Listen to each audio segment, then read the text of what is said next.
영국이기 때문에 웃으신 분도 계시고 긴장하신 분도 계시고. 근데 제가 비밀을 알았거든요. 영국님이 질문하는데요. 먼저 답을 다 유출하시고 다 가르쳐 주시고 준비하게 하시고 질문을 하시니까 아, 긴장을 안 하셔도 될 것 같습니다. 근데 여기 질문하니까 3달 전에 제가 교제했던 내용이 저도 모르겠는데 그렇게 질문하시면 성도님들이 너무 힘들지 않을까 하는 생각을 하게 됩니다. 오늘도 사회에 올라오시기 전에 오늘 주제가 뭐냐고 물어보시길래 절대 말을 안 했습니다. 또 올라오셔가지고 곤란하게 만들 것 같아서 제가 준비가 많이 됐으면 좋은데 그러지 못한 가운데 있는데 또 더 깊은 아, 내용을 말씀하셔버리면 제가 교제할 게 없을 것 같아서 유출을 안 했습니다. 어, 연말을 맞이해서 마지막 주 교제 시간을 하다 보니까 더 부담이 되고 그런 것 같습니다. 근데 이제 아, 오늘은 또 뒤에 광고도 있고 예배도 좀 길었고 그래서 좀 편하게 교제를 하도록 하겠습니다. 아, 제가 이제 교제를 준비하면서 어떤 주제를 가지고 할까 생각했는데요. 그 올 1년 한 해를 돌아보면서 저 개인적으로 이제 돌아보게 되고 하면서 이제 데살로니가 전서 5장 16절부터 잠깐 보도록 하겠습니다.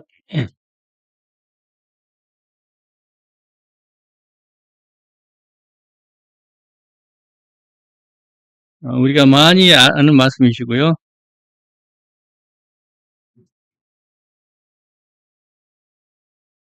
16절부터 18절 제가 읽도록 하겠습니다.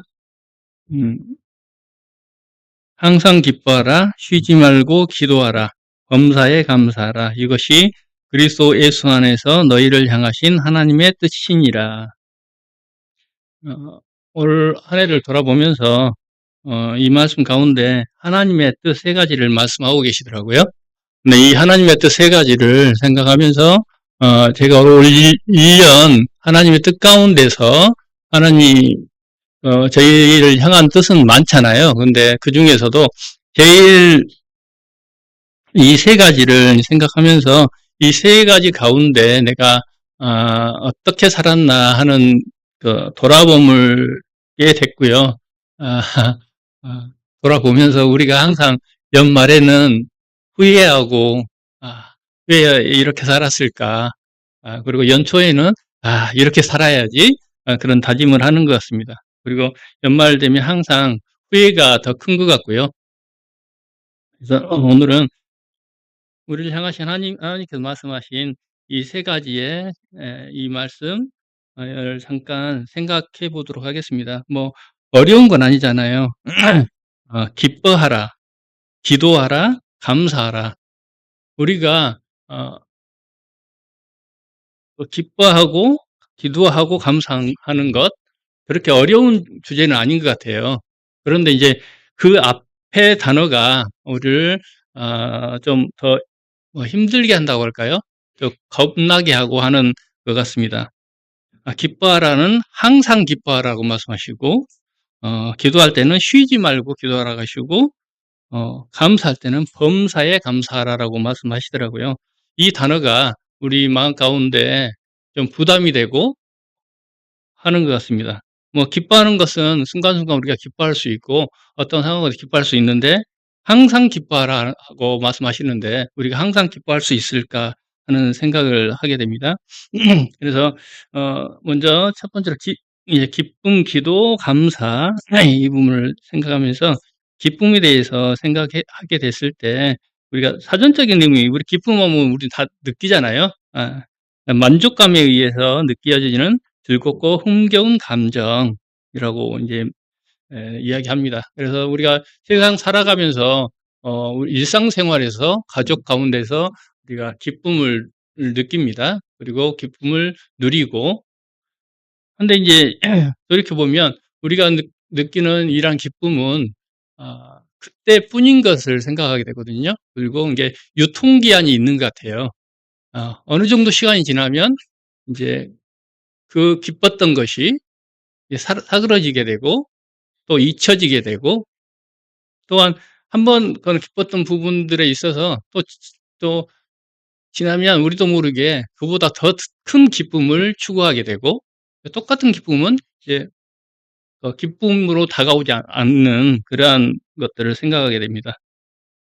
그래서 일반적으로 우리가 삶 가운데 느끼는 일반 구원받지 못한 사람들인지 우리 성도들이 느끼는 기쁨은 유통기간이 있다라고 생각하게 되고 그러한 기쁨의 기준이 있는 것 같아요. 이제 세상적으로 봤을 때 누가복음 11장 43절에서 높은 자리를 추구하는 우리가 회사에서든지 어디서든지 일상 친구들 관계에 있어서도 더 위에 위치하고자 하는 마음 그리고 그것을 달성했을 때 느껴지는 기쁨 그런 것들을 그러한 가운데 그런 기쁨을 누리는 것 같습니다. 그리고 무슨 일을 하든지 어떤 계획을 세우고 어떤 환경이 있든지 똑같은 환경일지라도 어떤 사람은 기쁨을 느끼게 되고 어떤 사람은 기쁨을 느끼지 못하는 것들이 각자의 기준이 다르기 때문에 각자의 목표가 다르고 기준이 다르기 때문에 그 기쁨에 느끼고 못 느끼고 하는 부분들이 있는 것 같습니다. 그래서 저도 이제 생활 가운데에서 어떤 기대가 있잖아요. 특히 이제 우리 자녀들을 향한 것들을 생각했을 때, 자녀들을 향했을 때, 나는 못했지만, 자녀들은 이 정도까지 하는 마음, 그래서 그러한 자녀들의 성취를 보면서 기쁨을 느끼게 되고, 또 그 내 기준에 미흡했을 때는 또 실망하게 되고, 좌절하게 되고, 이런 부분들이 있는 것 같아요. 이런 모든 것들이 내 마음 가운데 정해 놓은 그 기준, 내 그 기준에 따라서 이런 기쁨이 좌우된다라고 생각하게 됩니다.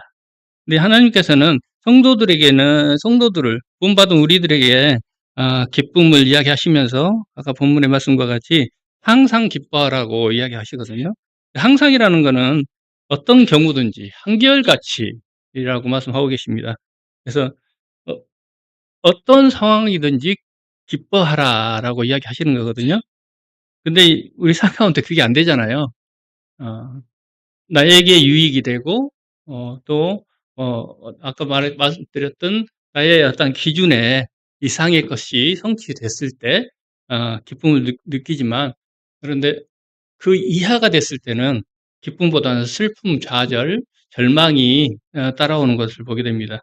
하지만 하나님께서 항상 기뻐하라고 하시는데 우리는 그렇지 못함을 인해서 어, 또 실망하게 되고 절망하게 되고 그런 것 같아요. 근데 하나님께서는 저희들에게 항상 음, 항상 기뻐하라고 하셨는데 그러면 어떻게 항상 기뻐할 수 있을까를 생각하게 해보게 되고 올 한 해를 마치면서 다시 한번 이 하나님께서 말씀하신 이 기쁨, 기도, 감사 부분에 있어서 우리가 돌아봤을 때 후회가 되거든요.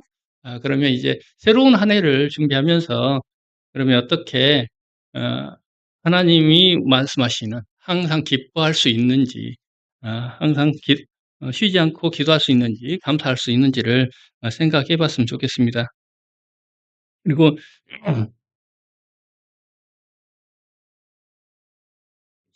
사도행전 11장 23절 보겠습니다.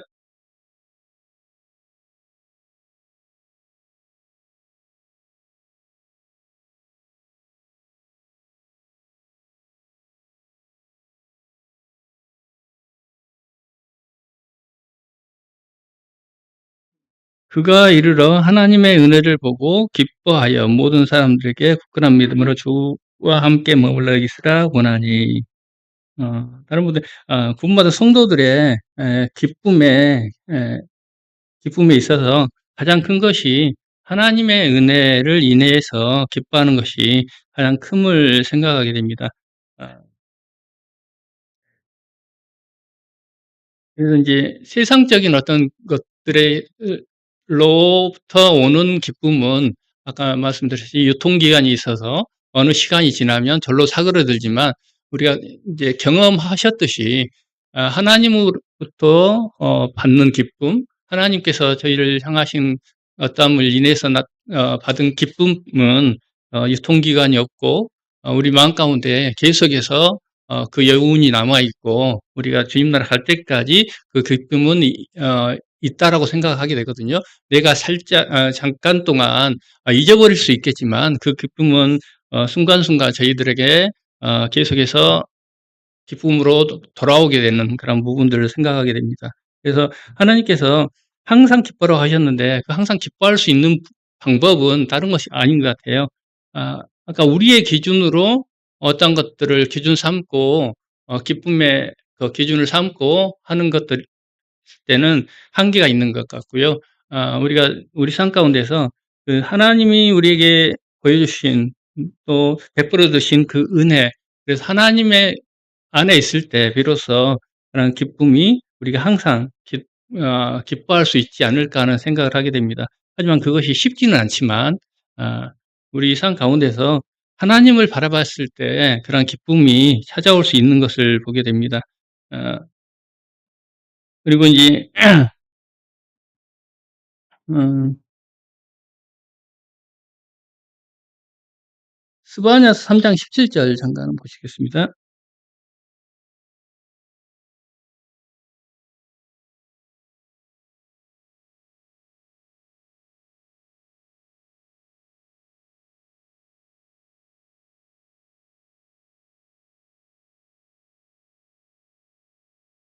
너희 하나님 여호와가 너희 가운데 계시니 그는 구원을 베푸실 전능자시라. 그가 너로 말미암아 기쁨을 이기지 못하시며 너를 잠잠히 사랑하시며 너로 말미암아 즐거이 부르며 기뻐하시리라 하리라. 하나님께서 예배 때도 제가 잠깐 했는데 하나님께서 여기 말씀에 우리를 보시고 너로 말미암아 기쁨을 이기지 못하신다라고 말씀하시고 너를 잠잠히 사랑하시며 너로 말미암아 즐거이 부르며 기뻐하시리다라고 말씀하고 계시더라고요. 음, 우리의 어떠함을 통해서 하나님께서 기뻐하신다면 우리를 통해서 기쁨을 얻으실 만한 어떠한 것들이 없음을 스스로 우리가 보게 되잖아요.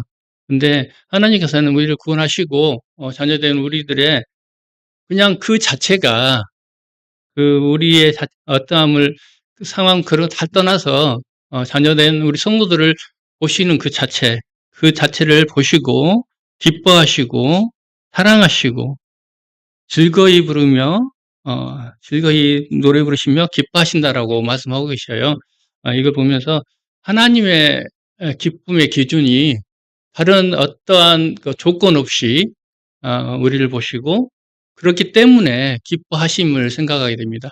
그래서 우리 또한 항상 기뻐할 수 있는 것은 어떠한 기준이나 어떤 환경이나 이런 것들을 기준으로 삼는다면 항상 기뻐할 수 없고 순간 그 세상적인 기쁨, 순간적인 그런 기쁨만을 누리는 그런 기쁨 가운데 밖에 없을 것 같아요.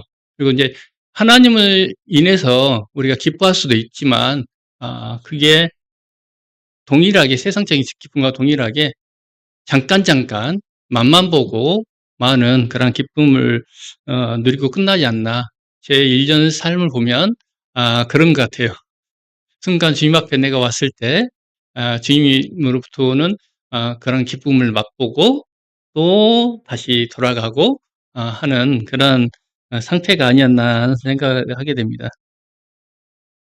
그래서 우리의 참된 기쁨은 하나님과 관계 속에서 하나님을 경험하고 또 하나님 안에 있는 평안을 누리고 또 하나님 안에서 만족을 누리고 그랬을 때 비로소 우리가 항상 기쁨을 하나님 말씀하시는 항상 기뻐하라고 하시는 말씀을 우리가 따를 수 있지 않나 하는 생각을 하게 됩니다. 그래서 우리가 성도들이 기뻐할 수 있는 기쁨의 근원은 오직 하나님이 돼야지만이 우리가 항상 기뻐할 수 있다라고 생각하게 되고 또 기쁨을 생각하면 기쁨은 선택의 문제인 것 같아요. 하나님은 우리를 구원하시고 아까 말씀같이 우리를 사랑하시고 우리에게 항상 또 함께 하신다고 말씀하시고 또 하나님은 우리가 항상 기뻐하기를 원하시고 또 모든 것들을 기뻐할 수 있는 환경, 모든 것들을 채워주시고 우리가 기뻐하기를 원하는데 에, 우리 성도들의 우리 삶을 보면 그렇지 못하는 거잖아요. 그것이 이제 우리가 우리의 시선을 어떻게 어디에 두느냐에 따라서 그런 것 같습니다. 내 환경을 보고 내 감정적인 어떤 것들을 기준 삼고 했을 때는 기뻐하지 못하고 오르락내리락 할 수밖에 없는 것 같고요. 또한 기뻐할 수 있는 것은 하나님 안에 있는 평안, 하나님을 바라봤을 때 우리가 비로소 하나님이 주시는 기쁨이 우리 마음 가운데 계속 되어지지 않나 하는 생각을 해보게 됩니다. 그리고 두 번째로는 쉬지 말고 기도하라. 우리가 기도는 우리가 소책자를 통해서 공부도 했었고 또 저도 올라와서 기도에 대해서도 제가 교제를 했었어요. 그래서 기도는 하나님과 대화이고 성도들의 호흡이다. 저는 그런 교제도 했었는데요. 기도하는 것들은 우리가 성도님들 기본적으로 많이 하시잖아요. 경건의 시간을 통해서 기도하시고 또 순간순간 삶 가운데도 기도하시고 근데 돌이켜 보니까 하나님께 기도를 하는데 제일 그 기도 앞에 하나님 앞에 나가서 기도하는 이유가 내가 힘들 때 내가 어려울 때 하나님 앞에 나가게 되고 기도하는 것 같아요. 그래서 기도 쉬지 말고 기도하라고 하셨는데 기도를 하려고 하는데 기도의 제목이 없는 거죠. 내가 즐겁고 행복하고 내가 평안할 때는 뭐 내가 평안한데 그러니까 기도의 제목을 이 없는 것들을 생각하게 돼요. 근데 이제 하나님 쉬지 말고 기도하라고 하셨는데 그러면 어떻게 안 쉬고 기도하냐? 뭐 똑같은 기도 제목을 계속 반복하는 주문 외우듯이 나의 어떤 필요가 하나 느껴지면 주문 외우듯이 그냥 그러면 계속해서 중얼거려야 되느냐 하는 부분들도 생각하게 됩니다. 그래서 하나님께서 쉬지 말고 기도하라고 하신 것이 어떤 것일까를 생각해 봤을 때 우리가 아까 성도와의 호흡이라고 이야기했듯이 호흡은 쉬지 않기 때문에 호흡을 쉬면 죽잖아요. 근데 그런 부분 기본적인 것이고 또 하나님과의 대화, 가정에서 부모와 자식과의 대화의 필요성이 아마 자녀를 키우신 분들은 많이 느끼실 것 같아요.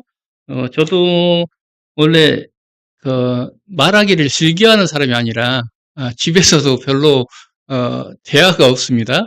근데 또 이제 핑계는 집에 딸이 있으면 딸들은 조잘조잘 잘하고 하니까 대화의 주제도 생기고 그러면 딸이 있었으면 나도 집에 가서 더 친밀하게 했지 않을까라는 그 핑계를 대기도 하는데요. 그건 핑계일 뿐인 것 같아요. 그래서 어렸을 때부터 어떤 환경에서 그 환경이 어떻느냐에 따라서 달라지는 것 같고요. 그래서 모든 가정들 보면 아빠와 아들이 그 자연스럽게 이제 교제하고 이야기하고 하는 부분들 아까 제가 저 뒤에서 우리 이내자매가 은정성이님을 딱 보고 딱 껴안고 인사를 하더라고요. 그래서 내가 너는 외삼촌을 너무 좋아하는 것 같다? 그랬어요. 그랬더니 삼촌이 저 좋아하니까요? 라고 표현했던가? 잘하니까요? 표현했던가? 그렇더라고요. 저를 돌이켜보면 외삼촌과 저의 관계는 그냥 인사만 하는 관계였지 어떤 스킨십을 한다든지 그렇게 반갑게 그런 관계는 아니었거든요. 근데 많이 느끼는 것이 그런 것 같아요. 얼마나 자주 만나고 자주 이야기하고 교제하느냐에 따라서 또한 또 우리 삶을 보면 성도님들과의 관계가 육신의 형제자매 관계보다 더 돈독한 것을 생각하게 되거든요. 항상 여러 번 이야기했는데 우리 애들이 친이모보다 은주 이모, 인숙이 이모를 진짜 이모로 알고 친이모를 이모인지도 모르고 그랬던 때가 있어요. 어렸을 때. 그냥 맨날 보고 이모라고 하니까 이모구나. 근데 저긴 어쩌다 명절 때만 보니까 그런 이모고 이런 부분이 있는 것 같아요. 그래서 서로 대화하는 것, 그것을 통해서 우리가 친밀감이 더 있는 것 같고요. 그리고 대화를 하다 보면 대화의 주제는 점점점 늘어나게 되고, 그렇다 보면 이제 더 많아지고 하는 것들을 생각하게 돼요. 그래서 쉬지 말고 기도하라고 하셨는데, 우리가 쉬지 않고 기도할 수 있는 부분이 개인적으로 생각했을 때 그런 것 같아요. 자주 교제했을 때 교제 기도의 제목이 없어질 것 같은데, 그럼으로 인해서 기도의 제목, 이게 대화의 주제가 더욱더 더 많아지고 그러지 않나 하는 생각을 하게 됩니다. 어, 저도 이제 갱년기가 돼서 여성 호르몬이 발현이 돼서 그랬다고 하는 거고 많이 말씀하시는데, 저도 모르게 말이 많아지고 조잘조잘 전에 그 남주자매님이 그랬어요. 저한테 형제님 수다쟁이잖아요라고 말을 하더라고요. 내가 수다쟁이구나. 어, 어,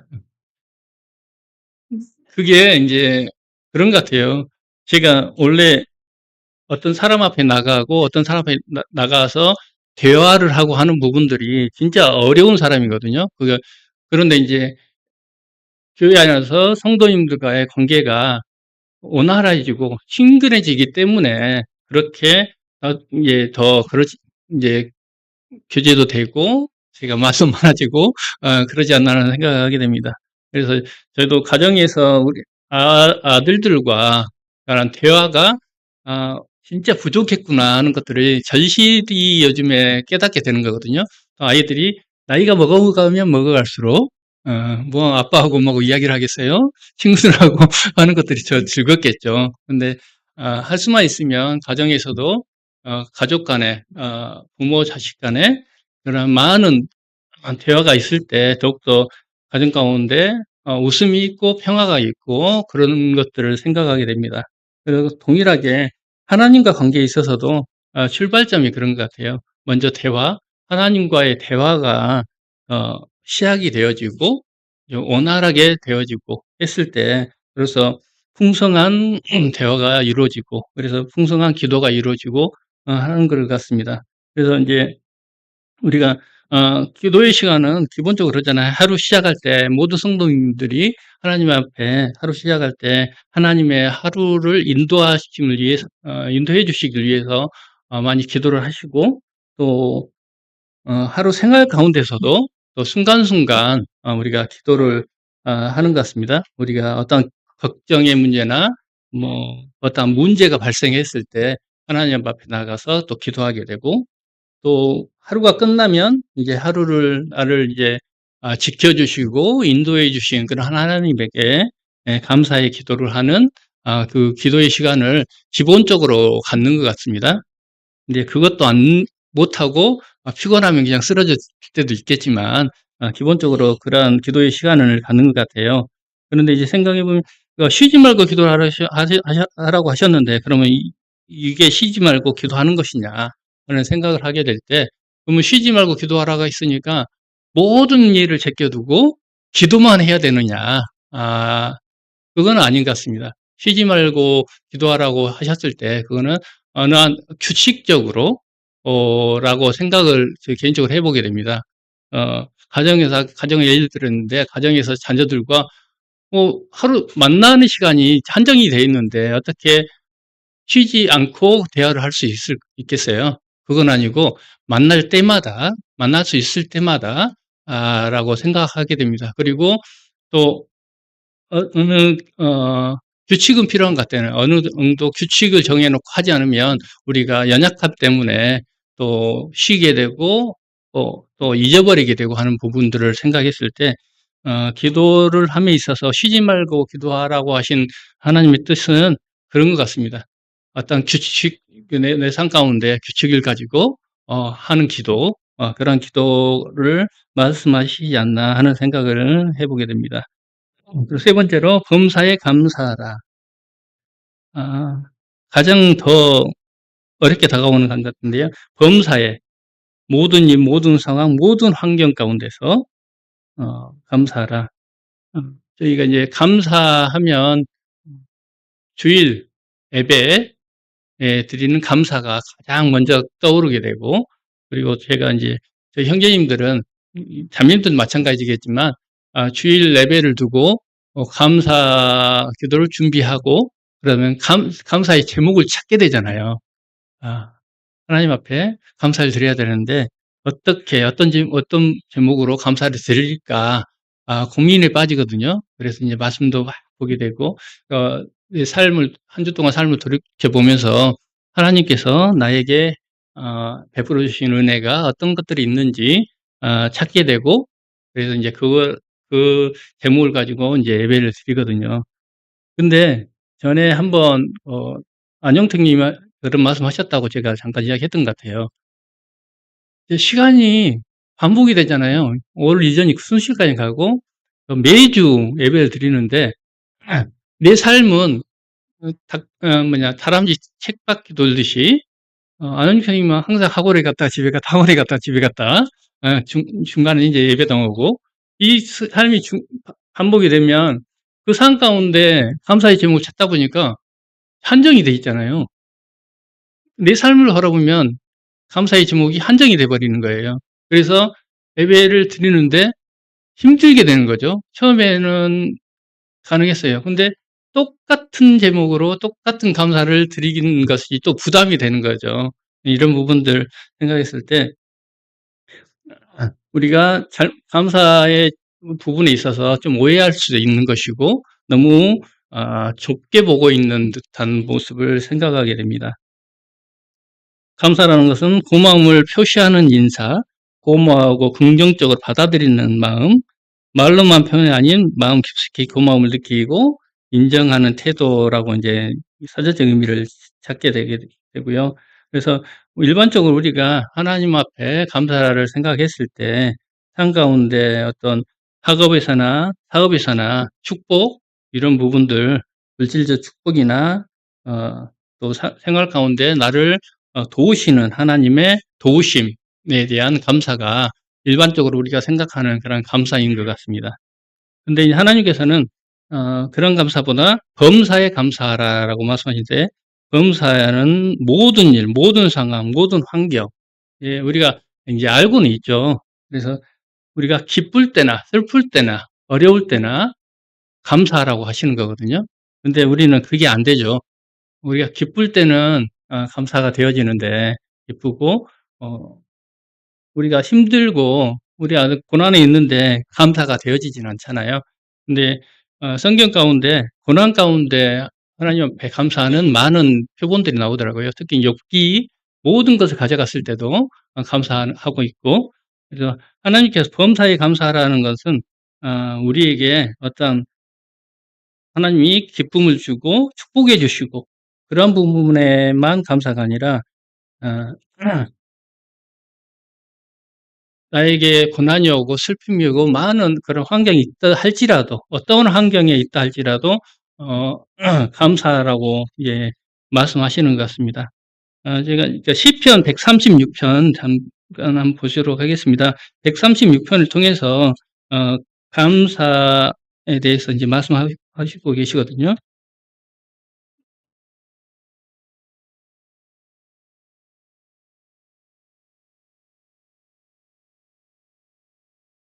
예, 우리가 모든 것을 알고는 있지만 이걸 삶 가운데 적용하지 못함을 인해서 제가 이제 교제를 하는 것이고요. 성도님들 다 하시는 말씀을 다시 한번 말씀드리는 겁니다.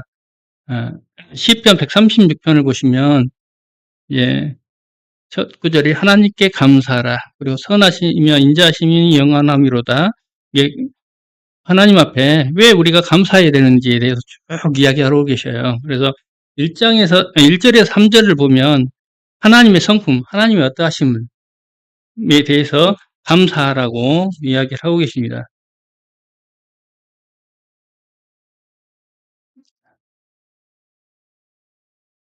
그래서 1절에서 쭉 그냥 토탈적으로 봤을 때 1절에서 9절까지를 보면 창조주 하나님이신 이 세상에 1절은 지존하신 하나님 여호와라고 표현하고 있잖아요. 여호와는 지존자, 지존하신 하나님, 또 2절에 보시면 전능하신 하나님, 엘로힘, 창조주, 심판자, 전능자, 또 3절에서는 인도하신 하나님, 모든 것을 주관하시는 이제 헬라어 아도니아, 주권자. 그래서 이제 하나님의 어떠하심, 하나님 창조주 되신 하나님, 지존하신 하나님, 전능하신 하나님, 그런 하나님을 인해서 감사를 하고 있는 것을 보게 됩니다. 그래서 우리의 가장 기본적인 감사가 우리를 구원하신 감사에 우리 제일 피부로 느끼는 것이 우리가 죄 가운데 있다가 지옥 가자 우리가 우리 주님의 은혜로 인해서 이제 구원받은 그런 감사가 우리가 피부로 느껴지는 가장 큰 감사잖아요. 그러다 보니까 우리의 감사가 거기에서 멈춰버리는 그런 부분들을 생각하게 됩니다. 근데 우리가 하나님 앞에 감사의 첫 번째가 이 창조주 하나님의 어떠하심을 인해서 우리가 감사를 해야 된다라고 말씀하시는 것 같습니다.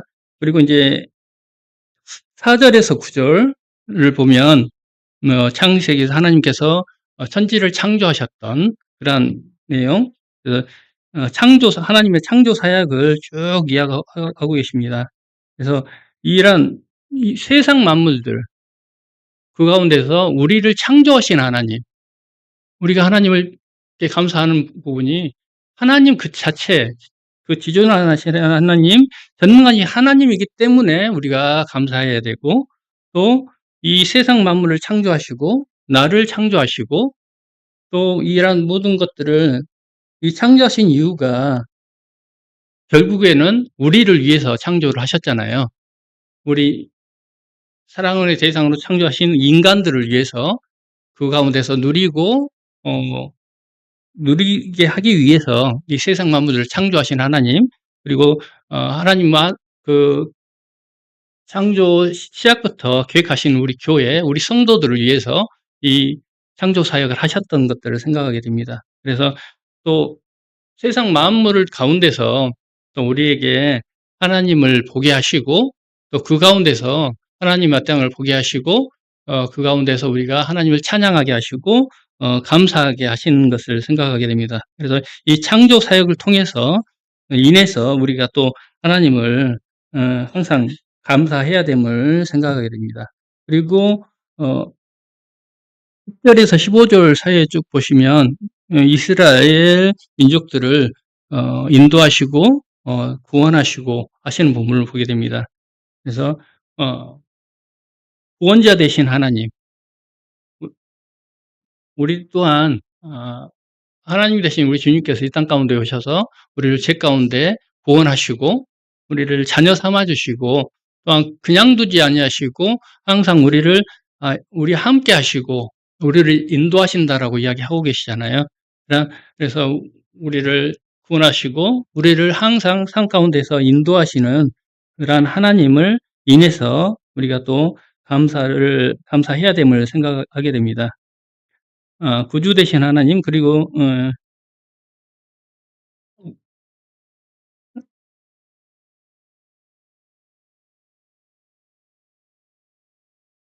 그래서 이제 감사를 생각하면서 우리가 하나님 말씀하셨듯이 범사에 감사하라고 말씀하셨는데 그 범사에 감사할 수 있는 방법이라고 또 생각할 수 있고요. 간단하게 나의 삶 가운데서 어떠함을 이루어 주신 그런 하나님만을 바라보는 것이 아니라 창조주, 전능하신 그 하나님을 바라보게 되고 또 창조주 되신 이 세상을 창조하신 그런 하나님, 그리고 또한 우리를 구원하신 하나님, 이런 하나님을 보게 됐을 때 우리의 감사의 제목 또한 풍성해지고 이 창조주 하나님을 생각하면 그 하나님의 어떠심에 대한 감사는 우리가 주님 오실 때까지 찾고 찾아도 부족한 것 같아요. 그러면 그걸 생각했을 때 우리의 감사 제목은 넘치고 넘치지 않나 하는 생각을 하게 되는데 우리가 하나님을 더 알지 못함으로 내가 보는 하나님이 이만한 하나님 그 안에서 감사하려고 하니까 감사의 제목도 적게 되고 그래서 범사에 또 감사할 수도 없는 것 같아요. 슬픔이 닥쳤을 때, 어려움이 닥쳤을 때 우리가 하나님을 생각하지만 이 크신 하나님을 생각하지 못하고 작은 하나님을 생각하니까 우리가 그 슬픔 가운데 매여 있지 않나. 그 크신 하나님을 생각했을 때 그 슬픔은 아무것도 아니잖아요. 그런 것들을 생각하게 됩니다. 그리고 이제 그 감사를 우리가 하지 못하는 삶 가운데서 이런 감사를 하지 못하는 이유가 우리의 그런 시선, 우리가 어, 나의 처해 있는 환경 이러한 부분들을 바라봄으로 그렇다라고 생각하게 됩니다. 그거는 어쩔 수 없는 것 같아요. 근데 이제 우리의 인식이, 우리의 시선이 하나님 쪽으로 좀 향해야 되지 않을까 하는 생각을 하게 됩니다.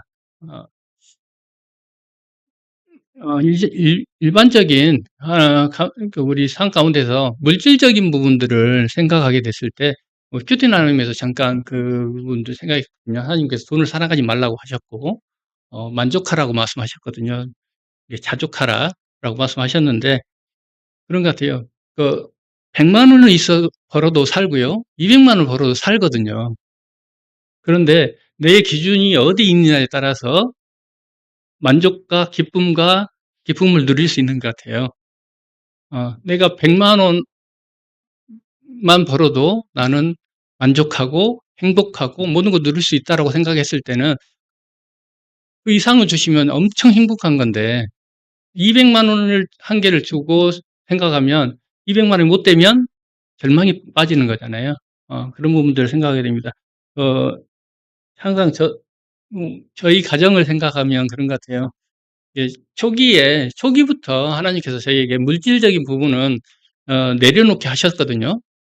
저희가 못 살지만 저희가 저축을 해보려고 준비했던 것들을 싹 쓸어가시는 것들을 경험하면서 물질은 있을 수도 있고 없을 수도 있고 또 필요는 하나님께서 채우시는 부분들을 생각하다 보니까 이런 물질적인 부분들이 우리 가정 가운데, 삶 가운데서는 많이 물질적인 부분을 향하지 않기 때문에 어, 하나님을 바라볼 수 있는 것 같아요. 그래서 저희는 그냥 어, 장사가 좀 안 되고 해도 그냥 즐겁게 또 잘 먹고 잘 사는데 주위에 있는 분들이 봤을 때 어떻게 먹고 살까 걱정을 더 해 주시더라고요. 이런 부분이 있는 것 같아요. 그래서 우리 마음이 어디에 있느냐에 따라서 그런 것 같습니다. 그래서 어, 감사의 시작은 하나님의 어떠하심을 아는 것이 감사의 시작이 되는 것 같고요. 그리고 이게 하나님의 마음을 아는 거죠. 하나님께서는 우리를 구원하시고 그 말씀과 같이 우리가 항상 기뻐하고 하나님과 대화하고 하나님께 감사하고 그런 삶을 살기를 원하시는 거잖아요. 또 어, 하나님께서 우리를 향한 생각은 어, 여러 말씀을 통해서 주께서 인생을 고생하고 근심하게 하시는 거죠. 이 하나님의 본심이 아니시더라고 이제 예가에서 말씀하고 계시고요. 또 하나님이 우리를 향한 생각은 우리의 평안과 미래와 희망이라고 말씀하고 계시거든요. 그래서 하나님이 우리에게 향한 마음, 그런 마음이기 때문에 하나님이 자식을 향한 그런 마음이기 때문에 하나님께서는 우리가 항상 그 가운데 있을 수 있도록 도우시고 붙들고 계시고 하신 것을 생각했을 때 우리가 항상 세상 것보다 우리의 든든한 백 대신 그런 하나님을 생각했을 때 그 세상 것들은 더 작게 보이고 그 세상 것들에 인해서 우리가 흔들리지 않을 수 있다라고 생각하게 됩니다. 그리고 아까 이야기하셨듯이 자족하는 마음, 사도 바울 형님의 고백이 있었잖아요. 자족하는 마음. 그런 어려운 환경 가운데 있지만 그것을 하나님께 주시는 그런 교훈으로 받고 하나님의 음성으로 받았을 때 그 어려움이 기쁨이 되고 또 그걸 인해서 하나님 앞에 감사를 드릴 수 있다라고 고백을 하는 것 같습니다.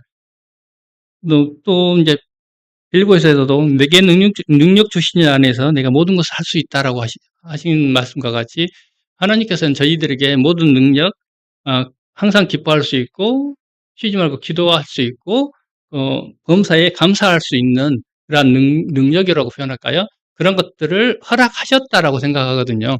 허락하셨는데 우리가 그걸 바라보고 그걸 향해 나가느냐, 그렇지 못하느냐, 이 선택에 놓여 있을 뿐이다. 그래서 하나님께서는 우리에게, 넘치도록 채워주셨다는 것, 그걸 인정했을 때 우리가 만족할 수 있고 자족할 수 있는 것 같습니다. 만족과 자족의 차이가 있는 것 같아요. 만족은 자기 만족, 내 기준에서 만족, 하지만 자족은 하나님께서 주신 것을 인해서 만족하는 것, 스스로 내가 하나님 앞에 시선을 돌리고 하나님께서 나에게 주시는 것을 가지고 만족하는 것이 아닌가 하는 생각을 하게 됩니다. 그래서 이제 오늘 잠깐 이 세 가지에 대해서 잠깐 생각해 보게 되는데요. 특히 이제 감사를 생각하면 우리가 감사하는 삶을 살았을 때 불평하고 불만하고 살았던 나의 삶과 감사 가운데 있었던 삶을 생각해 보면 천지 차이인 것을 생각하잖아요. 그런데 우리가 연약함으로 그러지 못한 것인데, 그래서 우리가 감사의 삶을 범사에 감사하라고 하셨듯이 범사에 감사하는 삶을 살게 됐을 때 우리 삶 가운데서 찡그리는 얼굴이 아니라 항상 웃는 얼굴, 그래서 삶 가운데 만족하고 또 마음의 평안을 누리고 또 주위의 사람들, 저희의 성도들, 또 성도들뿐만 아니라 주위의 사람들과도 원만한 관계가 있지 않을까 하는 생각을 하게 됩니다. 우리가 불평불만을 가운데 있다 보면 성도들의 어떤 안 맞는 부분이 있으면 또 그냥 그게 바로 표출이 되어지고 그런 것 같아요. 근데 내가 만족 가운데 있을 때, 감사 가운데 있을 때는 그런 부분들이 내가 기쁘면 그러잖아요. 내가 항상 기뻤을 때는 어떤 사람이 뭐라 해도 어떤 사람이 욕을 하더라도 그냥 웃으면서 지나갈 수 있는데 내가 어떤 불평불만 가운데 있을 때는 좋은 말을 해도 따지는 것 같고 좋은 말을 해도 날 뭐 하는 것 같고 이렇게 받아버리는 거잖아요. 그래서 우리가 하나님 안에서 이런 감사의 삶을 살았을 때 그런 불평과 불만이 줄고 더 하나님이 말씀하시는 항상 감사하고 만족하는 그런 삶을 살 수 있지 않나 하는 생각을 하게 됩니다. 우리가 이제 모르는 것이 아니고 하나님께서 말씀하셨던 이러한 부분들이 우리가 순간순간 잊어버렸기 때문에 우리가 더 힘들게 살고 불만 가운데 살고 하는 것 같아요. 그래서 우리가 항상 되새길 필요가 있는 것 같고요. 이 새로운 한 해를 시작하면서 우리 마음 가운데 하나님께서 말씀하신 이 세 가지 한번 더 되새기고 출발하면 내년 1년의 삶이 더욱더 주님 앞에 가까워지고 또 교회 또한 주님의 말씀 가운데서 더 행복한 교회, 더 그런 교회가 되지 않을까 하는 생각을 해보게 됩니다. 기도하고 마치도록 하겠습니다.